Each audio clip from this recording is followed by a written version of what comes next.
Сәлем қыздар, бүгін чечевица сорпасының рецептімен бөлісемін. Өте дәмді сорпа, әсіресе балдардың сүйсініп жейтін сорпасы. Дайындап көріңіздер, видеоны көріп алыңыздар.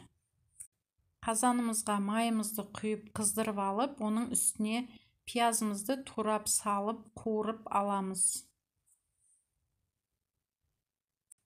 Қуырылған пиязымыздың үстіне кішкене ұн салып, ұнымызды да қуырамыз. Енді оның үстіне мен картопты турап салдым. Егер картоп салғыларыңыз келмесе, үстіне сәбіз салсаңыздар да болады.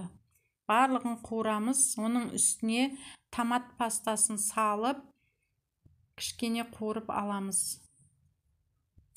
Енді осының үстіне жуылған чечевицамызды салып, жақсылап қуырамыз.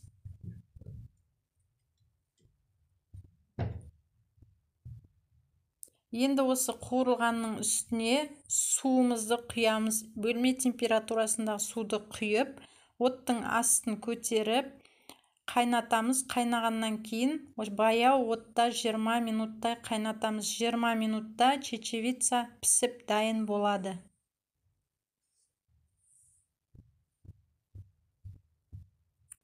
Мінекей қыздар, чечевицамыз пісті. Енді осындай блендермен барлық жерін қозғап отырып, езіп шығамыз.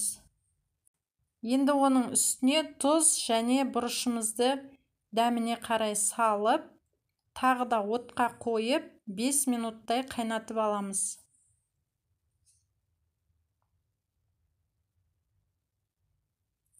Мінекей қыздар, біздің сорпамыз дайын болды. Өте дәмді сорпа, әсіресе балдар сүйсініп жейді. Сіздер де дайындап көріңіздер. Жерден алдын үстіне 1-2 тамшы лимонның соғын сығып жіберіп, кішкене қызыл бұрыштан салып, жесеңіздер өте дәмді сорпа жасап көріңіздер.